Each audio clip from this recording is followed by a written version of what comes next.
안녕하세요, 여러분. 저는 이 채널을 즐겨 듣는 애청자랍니다. 요즘 너무 바쁘면서 행복하긴 하지만 지나간 상처에 대한 마음이 가끔 생각이 나서 울컥하기도 하는데 이 채널이 제게 많은 도움이 되는 것 같아요. 저와 비슷한 처지에 있는 사람들이 많은 것 같아서요. 그저 열심히만 살고 싶던 제게 닥친 일은 정말 사람을 지치게 만들었는데요. 제게 어떤 일이 있었는지 그럼 지금부터 시작해 보도록 하겠습니다. 저는 평범한 가정주부였어요. 시골집에서 태어나 교육적으로 크게 혜택을 받은 것도 없었고 부모님께서 그런 쪽으로 생각할 여력조차 없으셨죠. 부모님은 농사 일을 하시느라 많이 바쁘셨고, 그냥 저는 시골 동네에서 몇 안 되는 친구들과 어울려 매일매일을 그렇게 보냈었습니다. 도시에서 자란 친구들은 학원도 다니고 하고 싶은 것도 많이 하면서 지냈겠지만, 그때의 저는 그런 것이 하나도 부럽지 않았어요. 제게는 언제나 올려다볼 하늘의 별이 있었고, 그 광경은 도시에서는 찾아볼 수가 없는 모습이니까요. 오히려 그때는 아무것도 몰랐으니 더욱 마음이 편했었나 봅니다. 제가 가진 것이 그저 세상에서 가장 좋은 것이라는 생각으로 하루하루를 보냈었어요. 학교에서 다녀오면 엄마가 준비해 주신 맛있는 고구마나 옥수수 간식을 먹었고, 간식을 먹고 나서 곧장 밖으로 나가 해가 질 때까지 온 동네를 돌아다니면서 놀았어요. 동네에는 저와 비슷한 또래의 아이들이 4명 정도가 더 있었는데, 나이는 같지 않았어도 그저 다 같이 형제처럼 어울려 놀았습니다. 누가 먼저랄 것도 없이 늘 저희는 등하교도 함께 했고 밥도 함께 먹었으며 집에 와서도 모든 시간을 거의 함께 보냈죠. 부모님들 역시 한 가족처럼 친하게 지내시며 생활의 모든 부분을 함께 하셨습니다. 저희 집안에 부족한 생필품이 있는 것을 어떻게 아셨는지 동네에서 놀고 있는 제 손을 들어 주시기도 했고 자신의 자식들처럼 밥도 챙겨주시며 함께 지냈죠. 아가, 밥은 먹었고 엄마 허리 아프신데 좀 괜찮아? 오늘은 여기서 밥 먹고 가. 아니에요. 집에 가서 먹어도 돼요. 엄마 많이 좋아지셨어요. 아이고, 밥하는 게 얼마나 힘든데 그려. 네 동생은 대충 해서 김에 싸먹인다고 해도 너도 그렇게 먹어 쓰겄어? 우리 집에 고기 반찬 했으니께 여기서 먹고 가라. 얼른 앉아. 괜찮은데. 괜찮긴. 우리 아가 밥 주는 건 일도 아니여. 얼른 앉아라. 응? 아줌마, 저 이제 아가 아니에요. 저 11살인데. 아가가 아니긴 뭘 아니요. 내 눈에는 죽을 때까지 아가요. 그렇게 동네 아주머니들은 서로의 자식들을 아가라고 부르시고 강아지라고 부르시며 자신의 자식들처럼 스스럼 없이 대해주셨습니다. 그 덕분에 저희는 동네에서 천하무적이 된 기분이었어요. 무슨 일을 하던 서로를 위로하며 격려하고 지냈기 때문에 무서울 것도 없었고 동네 아주머니 아저씨들이 모두 가족처럼 대해주시니 이것 또한 든든한 보호막이 된 것 같았어요. 저희 부모님은 정말 아무것도 모르시는 순진하고 성실하신 분이셨습니다. 그냥 주어진 일을 아주 열심히 하셨고 혹여나 저희가 아프거나 다칠 때면 최선을 다해서 돌봐주셨죠. 누가 뭐래도 제 눈에는 저희 부모님이 최고라고 생각하고 자랐습니다. 밤에 자려고 누웠을 때 엄마와 나누었던 이야기들은 너무 기분 좋은 대화로 기억이 되고 있어요. 엄마는 꿈이 뭐였어? 엄마? 엄마는 우리 딸 엄마가 되는 게 꿈이었지. 에이, 거짓말. 엄마도 꿈이 있었을 거 아니야. 나처럼 어린 시절도 있었고. 그래, 있었지.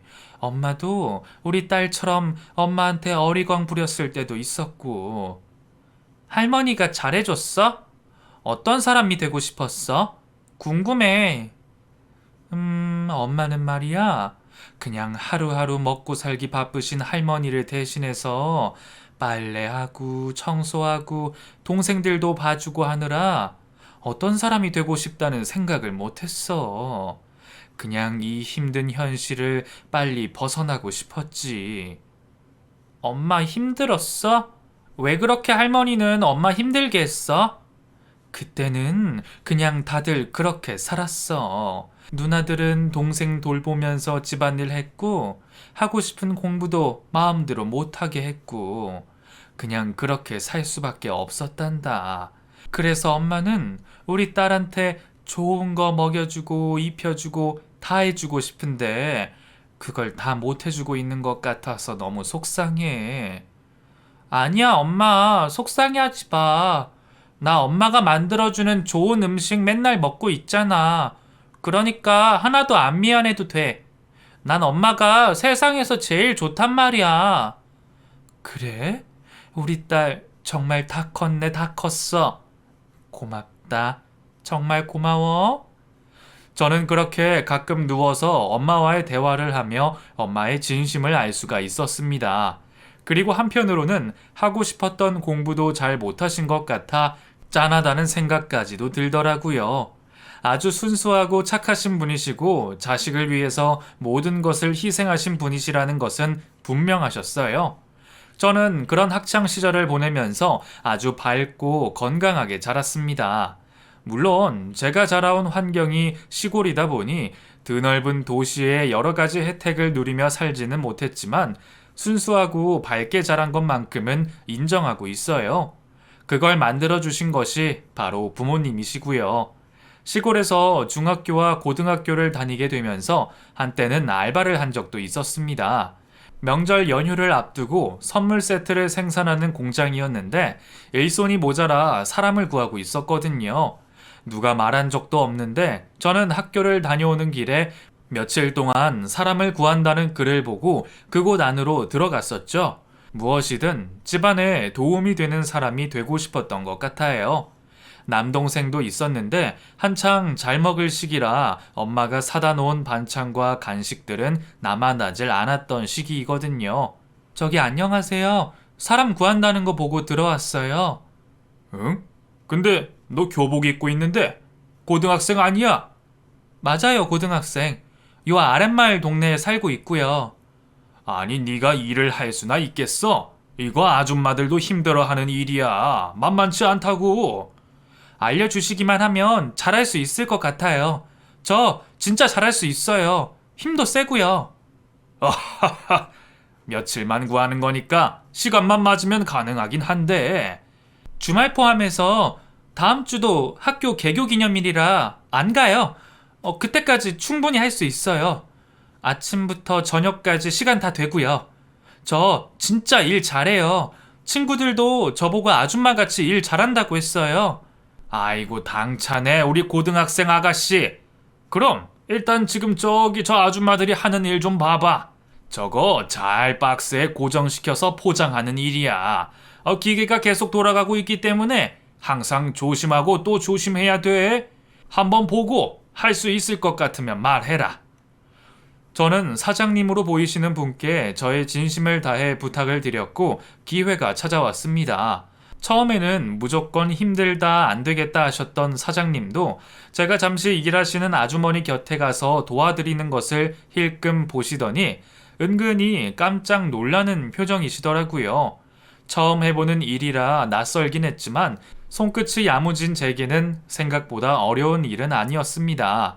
명절 전 며칠을 일해서 돈을 벌어 고생하는 엄마 아빠께 도움이 되고 싶은 마음이 굴뚝 같았던 저는 열심히 일을 배웠고 덕분에 저를 좋게 보신 사장님께서는 와서 일을 하라는 말씀을 해주시더라고요. 너무나 감사하게도 일을 얻게 된 저는 정말 열심히 일했습니다. 교복 대신 편한 일상복을 입고 공장에 출근을 해서 누구보다 열심히 일했고 실수를 했을 때에는 바로 죄송하다고 말씀을 드린 후 그것을 만회하기 위해서 더 손놀림을 빠르게 했죠. 사람들은 고등학생인 제가 이렇게 일을 잘할 줄 몰랐다며 엄청나게 칭찬해 주셨고 씩씩하게 움직이며 아주머니들의 커피까지 타드리는 제 모습에 감탄까지 해주셨습니다. 우와, 우리 미선이 정말 최고다. 이런 딸 키우면 진짜 좋을 것 같아. 너 아줌마 딸할래? 응? 아, 감사합니다. 미선이는 정말 커서도 똑부러지게 살림할 것 같아. 우리 아들 짝 만들어주고 싶다. 진심이야. 어머나, 벌써요? 저 아직 고등학생인걸요. 살림도 똑부러지게 하고 애들도 잘 키울 거고 지금 보니 시어른들한테도 잘할 거야. 1등 신부감이네, 1등. 저는 그렇게 아주머니들의 칭찬을 받고 며칠간 일한 돈을 엄마에게 드렸죠. 온몸이 쑤실 정도로 열심히 일을 한 돈을 벌어들이니 저도 모르게 눈물이 흐르더라고요. 참 돈 벌기가 이렇게 힘든 것이구나 하는 마음도 들었고, 그동안 부모님이 잘 먹여주시고 공부시켜 주심에 큰 감사를 하게 되었습니다. 이게 무슨 돈이야? 응? 너 친구 집에 가서 공부랑 숙제한다고 하더니 혹시 엄마, 사실 나 저기 시내 공장에서 며칠 일했어요. 이거 내가 번 돈이야. 아이고 세상에나, 너 누가 그런 일 하라고 했어? 엄마는 너 그런 일 시키고 싶지 않았다고. 왜 엄마, 난 괜찮아. 내가 그래도 조금의 보탬이라도 된 게 난 너무 기쁜데? 엄마 아빠가 뭘 몰라서 공부도 잘 못 시켜주고 하지만 그래도 너를 이렇게 빨리 나가서 일하라고 하고 싶지는 않아. 정말이야. 엄마 아빠가 못나서 그런 거야. 다 못나서. 엄마, 울지 마. 왜 이 좋은 날 울어요? 난 세상에서 우리 엄마 아빠가 제일 좋아. 정말이야. 그래서 도와드리고 싶었던 거예요. 나 절대로 고생이라고 생각하지 않고 기쁜 마음이었어. 엄마와 저는 세상 가장 행복한 모녀의 모습이었습니다. 서로에게 감사했고 미안해했으며 너무나 아껴주던 관계였으니까요. 저는 이 일을 계기로 부모님의 사랑을 다시 한번 느끼게 되었고, 조금 더 빨리 사회에 나가서 돈을 벌고 싶다는 생각을 하게 되었습니다. 그래서 고등학교 졸업을 앞두고 졸업식도 마치지 않은 채 바로 일을 할 수 있는 공장으로 가서 취직까지 하게 되었죠. 부모님은 남들이 대학 하는 말을 듣고 대학에 가야 하는 것이 아니냐고 말씀하셨지만 저는 제 형편에 맞는 길을 선택하기로 했습니다. 솔직히 남동생도 있는데 제가 대학에 가서 돈을 많이 쓸 수 있는 형편은 아니었거든요. 남의 땅에 농사를 지으시며 받는 월급으로 생활하는 저희 집 가정 형편상 저는 하루라도 빨리 돈을 벌어야 하는 것이 맞다고 생각했습니다. 집에서 좀 거리가 있는 곳이었지만 공장 안에 기숙사가 있었기에 그곳에서 숙식을 해결하며 열심히 일을 했어요. 월급은 거의 대부분을 집에 생활비로 보태드렸고 동생의 용돈도 잊지 않고 챙겨줬습니다. 그런 생활을 3년쯤 하다가 남동생이 지방에 있는 작은 대학교에 들어가게 되었고 저는 또 남동생의 뒷바라지를 위해서 돈을 보내줬고 주말에는 틈틈이 부업까지 손에 놓지 않았죠.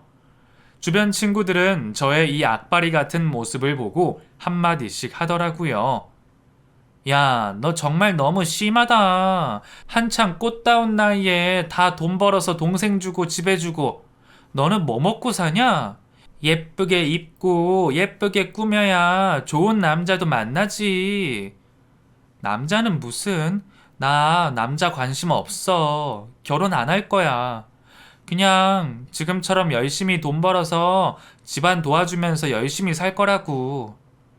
에이, 야, 그런 말 하지 마.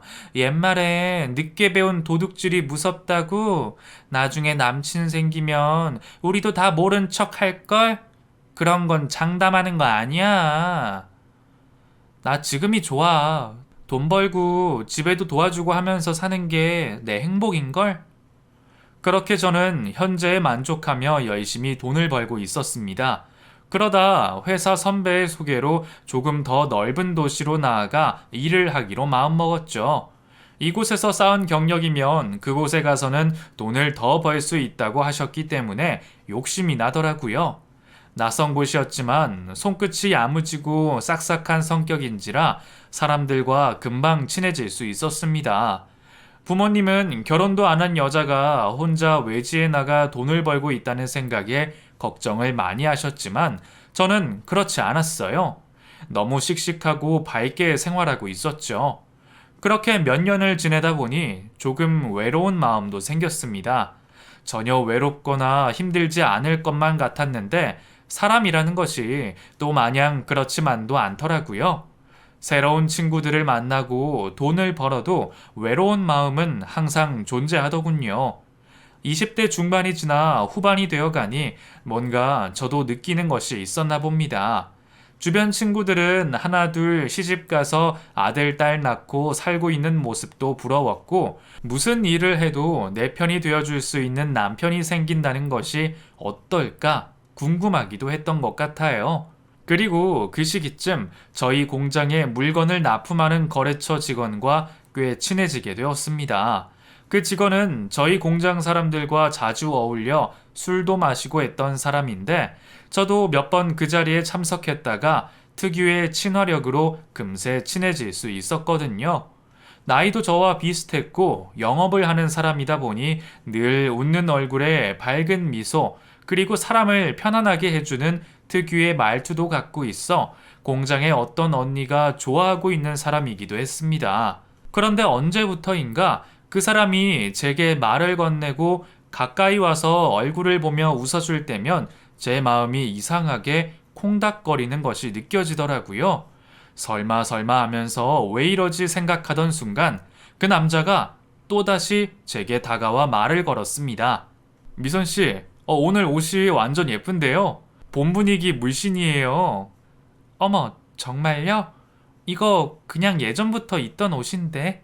예전부터 있던 옷이라고 안 예쁜가요? 갑자기 그렇게 보일 수가 있는 거죠. 제가 보기엔 오늘 미선 씨 너무나 아름다워 보여요. 혹시 뭐 좋은 일 있으신 건 아니죠? 네? 좋은 일이라니요? 무슨 뭐 데이트를 한다거나 소개팅을 한다거나 뭐 그런 일 말이에요. 아니요. 전혀요. 전 태어나서 소개팅 같은 것도 한 번도 해본 적도 없어요. 데이트도 그렇고요. 아니, 그게 정말이에요? 요즘에도 미선 씨 같은 사람이 있단 말이에요? 아니, 미선 씨 같은 아름다운 분이 어떻게 그럴 수가? 거짓말 하지 마요. 정말인데? 저 정말이에요. 한 번도 없어요. 오, 그럼 혹시 오늘 저녁에 시간 되시면 생애 첫 데이트를 제가 신청해도 될까요? 네? 그게 무슨 데이트요. 말 그대로 데이트. 오늘 저랑 밥 먹고 영화 봐요. 제가 티켓은 준비해 놓을게요. 그럼 약속한 겁니다. 아니, 저기요. 저기. 그 남자는 제게 갑작스러운 데이트 신청을 했습니다. 그 사람이 가까이만 와도 심장이 콩닥거렸는데 이렇게 데이트까지 얘기를 하다니 제 심장은 마구 요동을 쳤죠. 저도 모르는 사이에 얼굴이 빨개졌다고 주변 사람들이 얘기를 하더군요. 그리고 그때 저 멀리서 이 모습을 지켜본 사람이 있었어요. 바로 그 남자를 좋아하고 있던 언니였는데요. 몹시 기분이 상해서 저와 눈도 마주치지 않고 고개를 휙 돌려버리더라고요.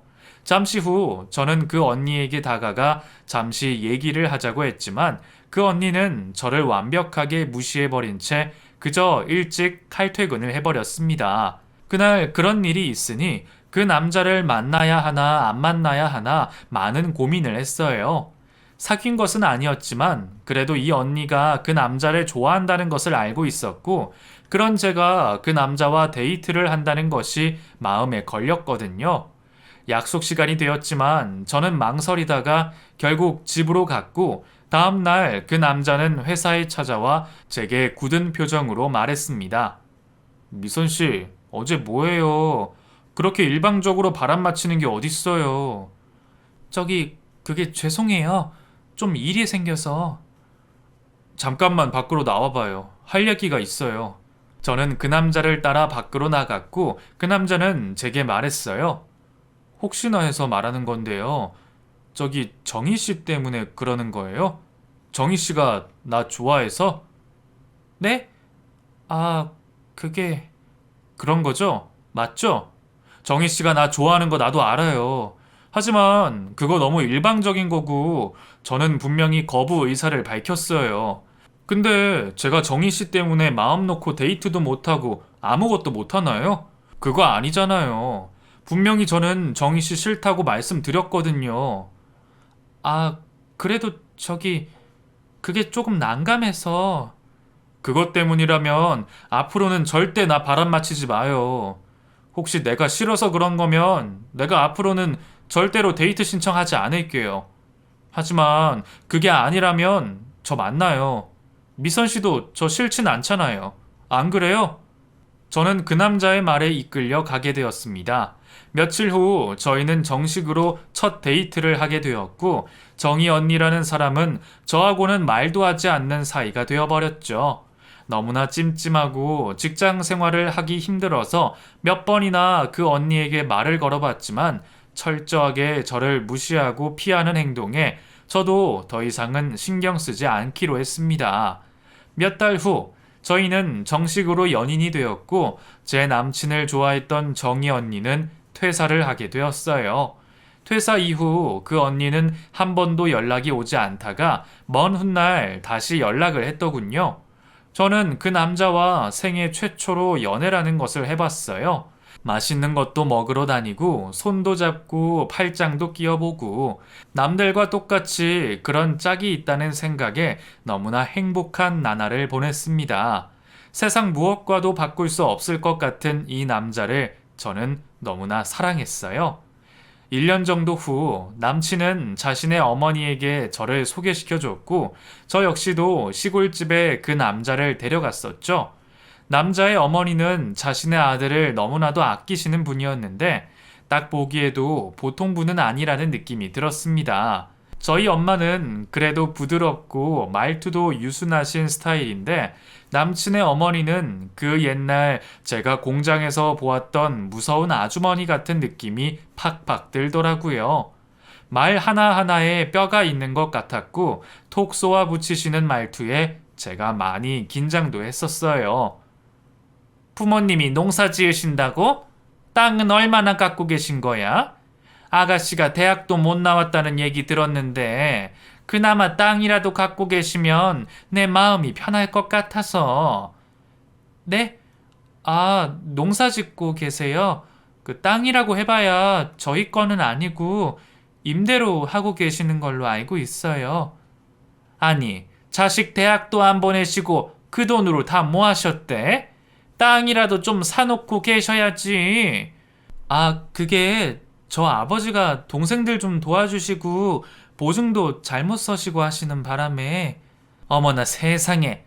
시골 농사 지으시는 분들이 아무튼 아무것도 모르는 남들 철석같이 믿고 뭐 하는 데는 일인자라니까.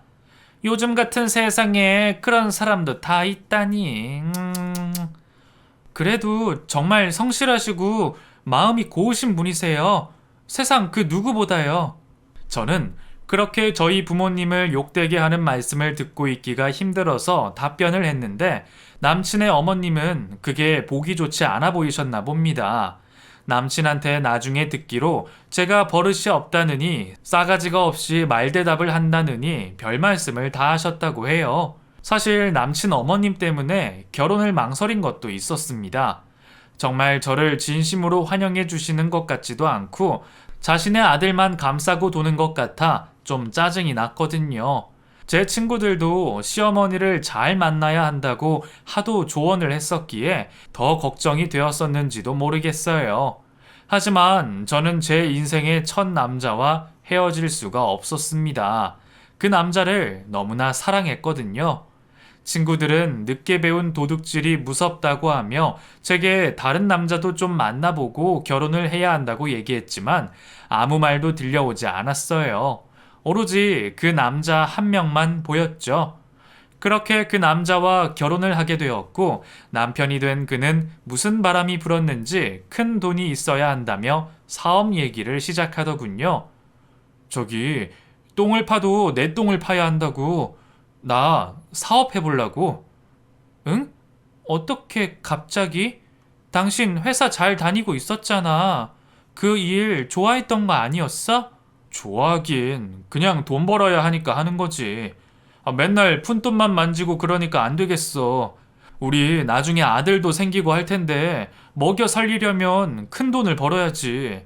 아니, 그래도 이렇게 갑자기 하면 좀 무슨 준비라도 하고 충분히 알아보고 해야 되는 거 아닌가 해서. 당신이 사업에 대해 뭘 알아? 그냥 공장만 다녀서 그거밖에 모르면서. 내가 알아서 할 테니까 그런 줄이나 알아. 남편은 그렇게 갑작스럽게 사업을 시작하게 되었습니다. 저는 시골 출신의 공장에만 다녔다고 제 의견을 싹 무시한 채 말이죠. 연애 때는 그러지 않았는데 결혼을 하고 보니 슬쩍 저를 무시하는 것 같이 느껴지는 게 한두 개가 아니었어요. 더군다나 그렇게 아름답다고 말을 하더니 이제는 촌스럽다, 좀 꾸며라, 옷이 그게 뭐냐라며 핀잔을 주기도 하더라고요. 하긴 남편은 영업직에 있었다 보니 솔직히 외적인 모습에 신경을 많이 쓰는 타입이었어요. 더욱이 남편을 끔찍하게 아껴주셨던 시어머니는 남편의 면바지까지 칼같이 주름을 만들어 다려주셨기에 더더욱 멋져 보였죠. 결혼 전에는 남편이 입고 다녔던 옷의 브랜드가 뭔지도 잘 몰랐는데 나중에 결혼하고 보니 그 옷들이 싸구려가 아니라 셔츠 하나에 10만 원이 넘는 엄청 비싼 옷들이더라고요. 제 기준에는 남편의 모든 생활 패턴이 너무나 오버스러웠습니다. 제가 너무 외적인 면에 신경을 쓰지 않기도 했지만요. 결혼한 남자가 뭘 그리 잘 보일 일이 있다고 그렇게 신경을 쓰고 다니는지 좀 못마땅했지만 딱히 어떻게 할 수가 없더라고요. 집 근처에 사시는 시어머님이 남편의 모든 것에 어마어마하게 신경을 쓰시고 계신 것도 그 이유 중에 하나였고요. 그러는 사이 저는 공장을 다니다가 큰딸 아이를 출산했고 연년생으로 둘째 역시 예쁜 딸을 출산했습니다. 시모와 남편은 아들 노래를 불렀지만 어쩌겠어요. 아이 성별을 제가 직접 정할 수도 없는 노릇이니까요. 시모는 어쩜 그리 손녀딸에게 신경도 쓰지 않으시던지 제가 다 서운할 정도로 행동을 하셨어요. 으이구, 남들은 다 잘만 낳는데 우리 집은 왜 딸만 둘이야? 딸 아들 만드는구만. 에휴. 어머님, 왜 그러세요? 딸 낳은 게 제 탓은 아니잖아요. 성별은 남자가 결정한다고 하던데. 뭐? 넌 뭘 잘했다고 그렇게 큰 소리를 치냐? 그럼 그 집안에 딸만 있다가 밖에서 낳은 자식이 아들인 건 도대체 뭘로 설명할 건데? 넌 어떻게 된 애가 생각하는 것 자체가 수준이 떨어지니? 어머님, 지금은 그런 시대가 아니잖아요. 딸도 소중한 어머님 핏줄이고 손주인데 왜 그러시는지 모르겠어요. 어머나 세상에나, 이게 아주 두 눈을 똑바로 뜨고 못하는 말이 없네. 네가 우리 집에 들어와서 한 게 뭐냐? 아이 생겼다고 일도 안 하고 팽팽 놀면서 집에 펑퍼짐하게 있으면서 아들이나 잘 낳아줘야지, 안 그래? 시모의 지나친 발언에 저는 정말 많이 상처를 받았습니다. 그때 때마침 남편의 사업도 어려워지면서 힘든 생활을 하고 있었는데 시모까지 그러니 저는 정말 갈 곳이 없더라고요. 시모는 말끝마다 제가 이 집에 들어와서 되는 일이 하나도 없다고 하고 이 집 살림을 축내기만 한다면서 막말을 하셨습니다. 남편의 사업이 잘 안 되는 것도 모두 제 탓이며 딸만 낳은 것도 다 제 탓이라고 했죠. 그 말이 너무나 듣기 싫어 여러 가지 부업거리를 찾았어요. 살림이 어렵기도 했지만 제가 하루 종일 애만 보고 놀고 있지 않는다는 것을 보여주고 싶은 마음도 어느 정도 있었던 것 같습니다. 마스크팩 접는 일부터 시작해서 작은 액세서리를 구멍에 넣는 일부터 몇 가지나 되는 알박거리를 구해서 집에서 열심히 했어요. 단돈 몇만 원이라도 벌 수 있다면 무슨 일이든 못하겠어요. 옛날 고등학생 때 알바했던 기억을 떠올리며 그렇게 초심으로 돌아가 열심히 일을 했습니다. 1년 정도를 일하다 보니 손이 빨라졌고 아이 둘을 키우면서 집에서 하는 부업치고는 꽤 괜찮은 수입이 발생하게 되었죠. 어린 아이다 보니 손이 갈 일도 많고 밤이 되면 녹초가 되기도 했지만 틈틈이 아이들이 자는 시간을 이용해서 쉬지 않고 일을 했어요. 하지만 저의 이런 모습과는 정반대로 남편은 정말 이상하게 변해가고 있었습니다. 아이 둘 키우며 집에서 축 늘어진 옷을 입고 부업에 열중하는 사이 남편은 사업을 한다고 외모에 더욱 많은 신경을 쓰고 있었고 밖에서 사람들과 어울리며 접대를 한다는 명목하에 여자들과 술을 마시고 돌아다닌 적도 많았어요. 남편 말로는 중요한 VIP 거래처의 사장님이라고 말했지만 뭔가 수상한 느낌은 지울 수가 없었습니다.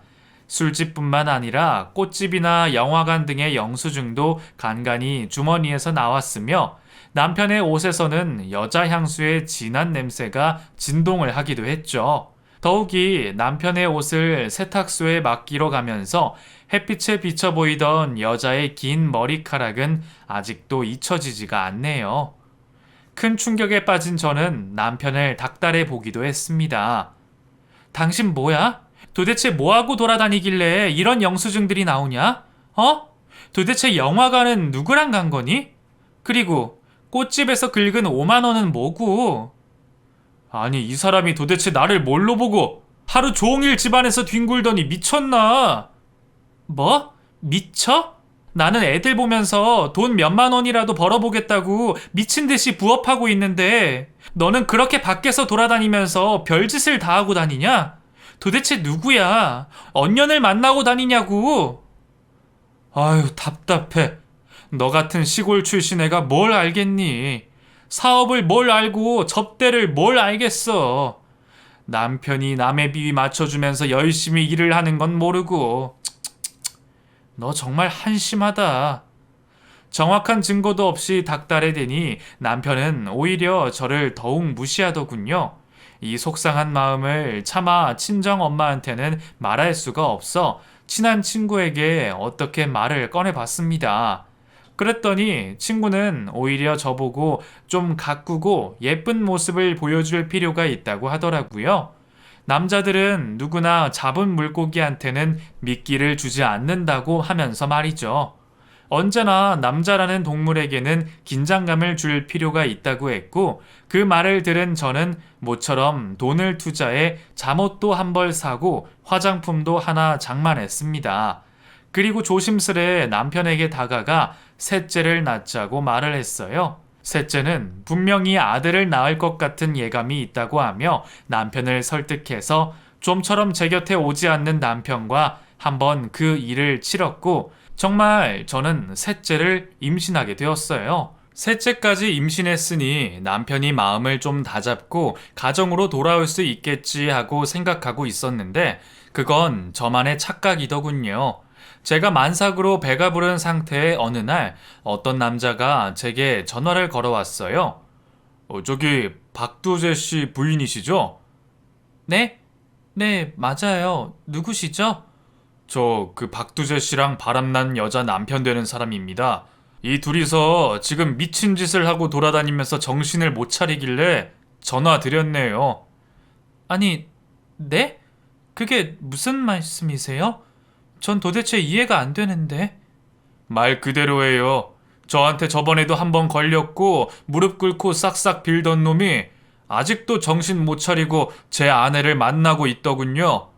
이번이 마지막 기회입니다. 이 다음에는 제가 사람을 사서 증거를 잡아 다시는 사업 못하게 아주 집안 망하게 할 거니까 그렇게 알고 남편 단속 좀 부탁드리겠습니다. 정말 황당한 말을 들은 저는 전화를 끊고 멍하니 앉아 있었고 제 곁에 있던 둘째 아이는 제가 잠시 멍한 상태를 틈타 넘어져 얼굴에 엄청나게 큰 상처가 생기고 말았죠. 정신을 차려보니 아이는 엉엉 울고 있었고 얼굴과 입술까지 피가 나고 있었습니다. 무슨 사람의 삶이 이따위인 건지 정말 인생을 살기가 싫더라고요. 그렇게 노력했건만 결국에 돌아오는 것은 이렇게 커다란 상처와 배신뿐이라뇨. 할 말도 없고 어이도 없었고 남편이고 시모고 그냥 다 때려치우고 싶은 마음뿐이었습니다. 밤늦게 집에 들어온 남편은 어디서 얻어맞았는지 입술은 터져 있고 그토록 아끼던 명품 셔츠는 찢어져서 너덜너덜해진 상태로 왔더군요. 돌아오자마자 제게 무릎을 꿇고 있는 소리 없는 소리 해가며 자신을 용서해달라고 하는데 너무나 가식적인 모습에 진절머리가 났습니다. 며칠을 머리를 싸매고 누워 있었고 너무 신경을 썼는지 배가 너무 아파서 병원에 갔더니 유산기가 있다며 특별히 조심하라는 말씀을 하시더군요. 저는 그때 다짐했습니다. 이 아이를 지키기 위해서라도 제가 정신을 차려야 한다고요. 남편이 분명 잘못을 한 건 맞고 다시는 꼴도 보기 싫지만 그래도 제가 낳은 이 새 아이들을 지키기 위해서는 제가 정신을 꼭 붙들어야 한다는 것을 깨달았습니다. 그렇게 남편을 어쩔 수 없이 용서하게 되었고 몇 달 후 딸을 출산하게 되었죠. 딸 아빠가 되었다며 남편과 시모는 얼굴에 우거지상을 하고 있었고 아무것도 모르는 시모는 제게 이 집안에서 한 일이 뭐가 있느냐며 버럭 소리를 지르기도 했어요. 온 집안이 여자애들 머리카락 투성이라고 하시며 저희 집에 오실 때마다 잔소리를 하셨고 손녀딸을 단 한 번도 따뜻하게 안아주신 적이 없으셨죠. 아휴, 정신머리 사나워. 이 머리카락 봐라. 사방천지 딸년들 머리카락 투성이구만. 아휴, 더러워. 어머님, 제가 못 치웠어요. 죄송해요. 이쪽으로 앉으세요. 넌 어떻게 된 애가 집에서 뭐하니 하루 종일? 딸 셋 낳은 게 뭐 그리 자랑이라고 아주 기세등등해서는. 또 왜 그러세요? 이미 딸을 낳은 걸 어떡해요? 너 정말 우리 집에 들어온 후부터 되는 일이 없는 것 같다. 내 아들도 그렇게 잘 나가고 회사에서 돈도 잘 벌고 있었는데 너랑 결혼한 이후부터는 일이 꼬이잖니? 응? 안 그래? 어머님, 그 사람이 무슨 짓을 하고 돌아다니는지 모르셔서 그래요. 제 속은 문드러진다고요, 정말. 아이고, 무섭다, 너. 남자가 어디 가서 잠깐 한눈 팔 수도 있는 거지. 옛날 여자들은 다 그런 거 참고 살았어. 네가 하도 집에서 그 짓꼴을 하고 있으니 그럼 딴 년한테 눈이 안 돌아가고 배겨? 시모의 말도 안 되는 말에 저는 그저 더 이상 대꾸할 가치도 못 느꼈습니다. 어쩜 바람 피운 것도 아들 편을 들다니 같은 여자로서 도저히 이해가 되지 않더라고요. 딸 셋을 키우며 보내는 시간은 정말 지옥 같았어요. 남편이라는 작자는 또다시 가정에 멀어지기 시작했고 사업도 기울어 제게 생활비조차 주지 않았죠.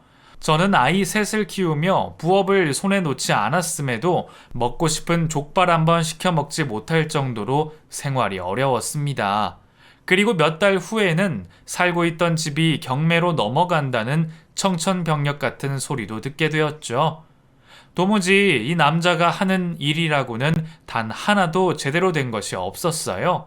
그저 자신의 외적인 몸치장하는 것만 잘하지 사업도 못해 가정적이지도 않아 딸들한테 신경도 안 써. 그야말로 최악이었습니다. 남편은 집이 당장에 넘어가게 생기자 대비책이라며 제게 시댁에 당분간 들어가서 살자는 말을 하더군요. 저기 여보, 당분간 말이야. 엄마 집에 들어가서 살면 어때? 뭐? 그걸 지금 말이라고 하니? 어머님이 우리 딸들 다 싫어하는 거 몰라? 난 절대 가고 싶지 않아. 그럼 당장 어떡해. 집은 경매로 넘어가게 생겼고 내가 가진 건 빚뿐인데. 그럼 일단 당신 차부터 팔아. 능력에 맞지도 않는 고급 승용차부터 팔라고. 그거 팔면 최소한 몇 천원 나올 텐데 그걸로 빚도 갚고 해야 될 거 아니야. 안 돼. 그건 안 돼. 이거 그래서 내가 엄마 명의로 산 거란 말이야. 이거라도 있어야 사업도 하고 그러는 거라고. 차가 그지 같으면 사람들이 업신여긴다고. 뭘 알고 얘기해? 그러니까 당장 잠시만 엄마 집에 들어가 살자고. 방도 2개니까 엄마랑 따로 잘 건데 뭔 상관이야. 응? 제발 여보. 저는 당장에 집이 넘어가게 생긴 상황이라 어쩔 수 없이 남편의 제안을 받아들였습니다. 사업에 실패해서 빚밖에 남은 것이 없는데 당장 어떻게 하겠어요? 마음 같아서는 아이들 모두 데리고 시골 친정으로 들어가서 살고 싶었지만 아이들에게 아빠라는 존재가 있어야 할 것 같아서 꾹 참고 시모의 집으로 들어가 살게 되었어요. 시모는 자신의 집에 들어와 사는 대신 고정적으로 한 달 생활비를 달라고 하셨고, 제 부업을 한 돈과 남편이 알바를 하면서 번 돈을 합쳐서 생활비를 꼬박꼬박 내면서 살았습니다. 아이들이 울 때마다 고집을 부릴 때마다 어쩜 그렇게 애들 앞에서 욕을 하시는지 저는 정말 그 말이 듣기가 힘들었어요.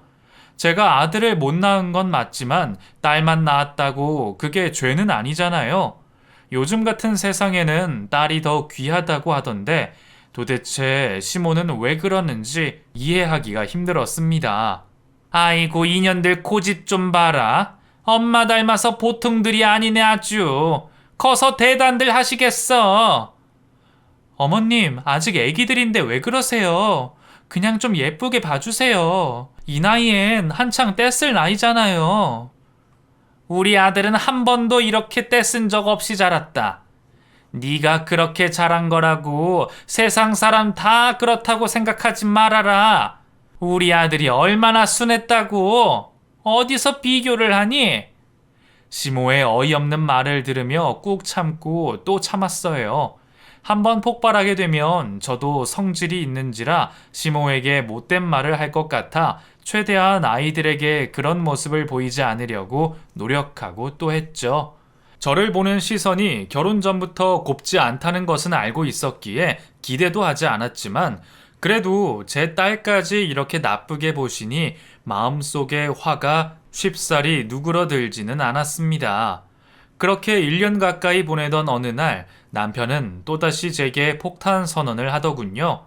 자신이 투자를 한 곳이 있는데 그 사람이 다 들고 튀었다고 하면서 또다시 사업에 실패했다는 말이었어요. 저는 도무지 이해가 되지를 않았죠. 돈도 한 푼도 없이 빚만 있고 집도 넘어간 상태인데 어떻게 또 사업을 하는지 말이에요. 아니 여보, 당신이 무슨 돈이 있어서 사업을 구상하고 투자를 해? 말도 안 되는 소리 하지 마. 꿈꾸는 거 아니야? 그게 저기 있잖아. 사실은 엄마가 돈을 주셔서. 뭐? 어머님이 돈을 줬다고? 아니, 진짜야? 이게 도통 무슨 말이야? 어? 아니, 당신 지금 뭐 하자는 거야? 있는 그대로야. 엄마가 돈을 빌려주셔서 하고 싶은 사업 해보라고 하셔서 했는데 그게 또 청천벽력 같은 남편의 말에 저는 그만 그 자리에서 주저앉아 버렸습니다. 이 남자를 도대체 어디서부터 어디까지 믿어야 하는지 이해가 되지 않았어요.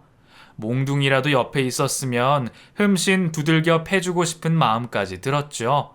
잠시 뒤 시모가 저희의 상황을 아시고 오시더니 오히려 저한테 뭐라고 하시더군요. 아이고 내 팔자야. 정말 너라는 년이 우리 집 들어와서 되는 게 하나도 없다. 정말 어쩌다 우리 집에 이렇게 된 건지 모르겠네. 아이고 내 돈. 아니 왜 저한테 그러세요? 어머님 돈 날려 먹은 건 이 사람이잖아요. 저는 아무것도 모르고 있었다고요. 아무것도 모르는 사람한테 왜 저 때문이라고 하시는 거예요? 자고로 여자가 잘못 들어오면 집안이 망한다고 했다. 네가 우리 집에 들어와서 하나부터 열까지 싸그리 망하게 된 거라고. 우리 아들 사주에 아들이 분명히 있다. 아들도 있고 돈도 있고. 이건 다 너 때문이야. 난 이 집에서 너랑 같이 있고 싶지 않다. 당장 나가라. 당장! 네? 참나. 어머님, 진짜세요? 저도 더 이상 이런 그지 같은 곳에서 말도 안 되는 소리 들으면서 살고 싶진 않네요. 저 나갑니다. 감사합니다. 아주 감사해요. 당신 잘난 아들이랑 행복하게 잘 살아보세요. 난 이 지긋지긋한 곳에서 드디어 탈출하네요. 그럼 그 빚들도 잘 갚아주세요. 저는 그렇게 그 자리를 박차고 나왔습니다. 밖으로 나와 보니 막힌 속이 뻥 뚫리는 것처럼 시원한 느낌이 들었고, 여태까지 망설이기만 하고 행하지 못한 일을 시모가 끝내준 것에 오히려 고맙다는 생각까지 들더라고요. 당장에 갈 곳이 없고 어떻게 살아가야 할지 막막하게 생각하고 나오지 못했는데, 막상 나와보니 바로 시골 친정에 가는 표를 구해서 아무 망설임 없이 갈 수가 있었습니다. 세상에는 망설이기만 하고 미처 하지 못한 일들이 많으나 막상 해보면 진작에 할 걸 하는 마음이 드는 일이 많으실 거예요. 제가 그때 딱 그런 기분이었거든요. 그 지옥 같은 곳을 탈출해서 시골에 있는 친정 부모님을 뵙는 순간 참아왔던 눈물이 줄줄 흘렀고, 아주 오랜만에 보는 딸과 손녀들의 모습에 부모님은 꼭 안아주시며 함께 울어주셨습니다. 부모님은 제게 무슨 일이 있는지 물어보지 않으셨어요. 밤늦은 시간에 아이들을 데리고 친정에 온 이유가 궁금하셨을 법도 한데 제가 말을 해주기만을 기다리고 계셨나 봅니다. 친정에서 아이들은 단 한 번도 받아보지 못한 할머니, 할아버지의 사랑을 듬뿍 받을 수 있었고, 그걸 보는 제 마음도 너무나 행복했어요. 이틀을 보낸 후 조용히 엄마에게 제 사정을 말씀드렸고, 그동안 제가 친정에 자주 못 왔던 이유를 아시게 되셨죠. 남편과 시모는 애초부터 저희 친정을 무시했었어요. 시골에서 농사 짓는 사돈인데다가 자기 땅도 없이 남의 땅에 짓고 있는 사람이라며 비아냥거리셨거든요. 하지만 제게는 든든한 남동생이 있었습니다. 제가 못 간 대학교에 들어가 사회생활을 하던 남동생이 시골집에 내려와 저희 사정 얘기를 들었고 일사천리로 이혼을 진행해 주었습니다. 그 과정에서 예전에 바람을 피웠던 일까지도 함께 포함이 되어 재산 분할과 양육비까지 말끔하게 해결해 주었죠. 저는 그렇게 친정에 돌아와 제2의 인생을 시작하게 되었습니다. 엄마가 아이들을 봐주시면 그때 일했던 공장에 나가 일을 하고 돌아왔고, 틈틈이 주말마다 제과제빵 기술을 배워 자격증도 취득할 수 있었어요. 자격증 취득 후 빵집에서 일을 하며 열심히 일을 배우다가 지금은 어엿한 저만의 빵집을 차렸답니다. 이 모든 것에 있어서 부모님과 남동생이 참 많은 도움을 주었어요. 그때 제가 부모님과 동생을 위해 열심히 노력했던 것이 지금 이 힘든 시기에 더 크게 보상받을 수 있었던 것 같아요. 딸 셋을 제가 데려와 키우지만 이혼 후 남편은 양육비를 제대로 주지도 않고 딸들 보러 오지도 않았습니다. 얼마나 애정이 없었으면 그럴까 싶기도 하고, 한편으로는 기본적인 부성애조차 없다는 것이 한심하게 보이기도 하더군요. 사람이 어쩌면 저렇게 될 수 있을까 싶어 한때는 사랑했던 그 남자가 불쌍하기도 하면서 정말 여러 가지 복잡한 감정들이 한 번에 찾아왔죠. 하지만 이내 그런 감정들도 싹 사라지게 되었습니다. 저는 몰랐는데 나중에 동생이 이혼 과정에서 재산과 양육비 때문에 남편과 많이 싸웠다고 하더라고요. 한 푼이라도 제게 돈을 덜 주기 위해서 온갖 방법을 동원했다는 얘기를 들으니 그 불쌍하게 느꼈던 감정마저 싹 사라져 버렸고, 어떻게 해서든 정해진 양육비를 제 날짜에 받기 위해서 오늘도 고군분투하고 있답니다. 알아보니 배드파더스라는 곳도 있던데 계속 이런 식으로 잘 안 주고 밀린다면 나중에 여기에 올릴 생각도 하고 있어요. 시골 작은 빵집에서 소소하지만 행복한 삶을 살고 있는 제 이야기는 여기까지입니다. 긴 이야기 들어주셔서 감사드리고요. 부디 여러분의 가정에는 행복한 일만 가득하시길 바래요.